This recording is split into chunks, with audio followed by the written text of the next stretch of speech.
চলে এলাম বন্ধুরা আবারও আবহাওয়ার খবর নিয়ে। আজকের আবহাওয়ার খবরে কি রয়েছে?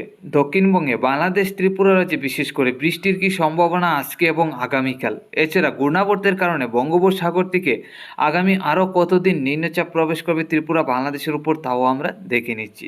আজ 6 জুলাই রবিবার 2025। দেখুন, আজকে থেকে আগামীকালকের মধ্যে গেলে বঙ্গোপসাগর থেকে কিন্তু নিম্নচাপ আমরা দেখতে পাচ্ছি প্রবেশ করবে ত্রিপুরা বাংলাদেশের উপর। বিশেষ করে আজকে, আগামীকাল এবং আগামী 8 তারিখ পর্যন্ত দেখুন বঙ্গোপসাগরের মধ্যে নিম্নচাপ প্রবেশ করবে। বর্তমান সময়ে ঘূর্ণাবর্তটা রয়েছে কলকাতা এবং উড়িষ্যার উপরে। আগামীকালকের মধ্যে গেলে বঙ্গোপসাগর থেকে দক্ষিণের দমকা ঝোড়ো হাওয়া বয়ে চলবে ত্রিপুরা বাংলাদেশের উপর, যার কারণে বঙ্গোপসাগর থেকে নিম্নচাপ প্রবেশ করবে ত্রিপুরা বাংলাদেশের উপর আগামীকালকেও আমরা যেটা দেখতে পাচ্ছি। ঘূর্ণাবর্তটা উড়িষ্যা কলকাতা হয়ে চলে যাবে আমাদের মধ্য ভারতের দিকে, আর দক্ষিণে দমকা হাওয়া বইতে থাকবে ত্রিপুরা বাংলাদেশের উপর। আগামী 8 তারিখের মধ্যে গেলেও দেখুন দেখতে পাচ্ছি নিম্নচাপ বঙ্গোপসাগর থেকে প্রবেশ করবে ত্রিপুরা বাংলাদেশের উপর। একথা আমরা যেটা দেখতে পাচ্ছি, আগামী 8 তারিখ পর্যন্ত মোটামুটি অনেকটাই বঙ্গোপসাগর থেকে নিম্নচাপ প্রবেশ করবে। 9 তারিখের মধ্যে গেলে বঙ্গোপসাগরে আর তেমন নিম্নচাপ থাকছে না, দেখুন যেটা দেখতে পাচ্ছি। 10 তারিখের মধ্যে গেলে বঙ্গোপসাগরে তেমন নিম্নচাপ থাকবে না, আর দক্ষিণের দমকা ঝোড়ো হাওয়া বয়ে চলবে না। 11 তারিখের মধ্যে গেলে তেমন নিম্নচাপ বঙ্গোপসাগরে থাকবে না।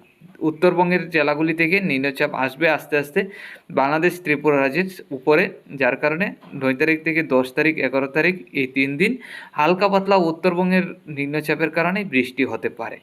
এছাড়া বঙ্গোপসাগরের নিম্নচাপের কারণে আগামী 8 তারিখ পর্যন্ত হালকা থেকে মাঝারি ধরনের বৃষ্টি হবে ত্রিপুরা বাংলাদেশের উপর। এখন দেখে নিচ্ছি আজকে এবং আগামীকাল ত্রিপুরা বাংলাদেশে কোন কোন জেলায় কোন সময় থেকে কী পরিমাণ বৃষ্টি হবে তা আমরা দেখে নিচ্ছি। আজকে সকাল থেকে আমরা যেটা নজর রাখলে দেখতে পাচ্ছি ত্রিপুরা বাংলাদেশের উপর তেমন নিম্নচাপ নেই, তবে আজকে দুপুরের মধ্যে গেলে নিম্নচাপ প্রবেশ করবে বাংলাদেশ, ত্রিপুরা, আসামে, শিলচরে, যার কারণে হালকা থেকে মাঝারি ধরনের বৃষ্টি হবে আজকে দুপুরের মধ্যে। তবে ভারী বর্ষণের সম্ভাবনা চট্টগ্রামের দিকেই, আর হালকা পাতলা চিটাফোটা বৃষ্টি হবে আমাদের ত্রিপুরায়। আসামে, শিলচরের দিকেও হালকা থেকে মাঝারি ধরনের বৃষ্টির সম্ভাবনা আছে। আজকে দুপুরের মধ্যে কিন্তু আবারও ঝড় বৃষ্টি আমরা যেটা দেখতে পাচ্ছি ত্রিপুরা বাংলাদেশের উপর বঙ্গোপসাগর থেকে নিম্নচাপ প্রবেশ করবে, যার কারণে সন্ধ্যারাত্রির মধ্যে গেলেও এই নিম্নচাপটা সম্পূর্ণ বাংলাদেশ, আমাদের ত্রিপুরা, আসামে, শিলচরের উপর থাকবে, যার কারণে সন্ধ্যারাত্রি পর্যন্ত বৃষ্টির সম্ভাবনা। একথা আজকে দুপুর থেকে বিকাল সন্ধ্যারাত্রি পর্যন্ত হালকা থেকে মাঝারি ধরনের বৃষ্টির সম্ভাবনা আমাদের ত্রিপুরা, বাংলাদেশ, আসামে, শিলচরে। মধ্যরাত্রির মধ্যে গেলে মোটামুটি পরিষ্কার। আগামীকাল সকালের মধ্যে গেলে নিম্নচাপ প্রবেশ করবে বাংলাদেশের দক্ষিণে, খুলনা, বরিশাল, কুমিল্লা, চট্টগ্রাম, আমাদের ত্রিপুরা, ঢাকা এবং কুমিল্লার দিকে, যার কারণে এসব জেলায় হালকা থেকে মাঝারি ধরনের বৃষ্টির সম্ভাবনা। ভারী বৃষ্টি হতে পারে চট্টগ্রামের দিকেই। দুপুরের মধ্যে গেলে কিছুটা পরিষ্কার হবে 10টা-11টার মধ্যে।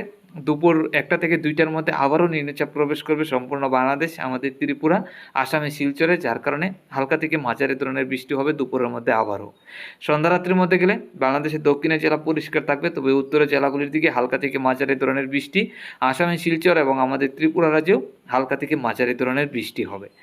এক কথা আগামীকাল যেটা দেখতে পেলাম, মাঝে মধ্যে পরিষ্কার হবে এবং মাঝে মধ্যে বৃষ্টি হবে, সারা দিন ভরেই মাঝে মধ্যে বৃষ্টির সম্ভাবনা আছে।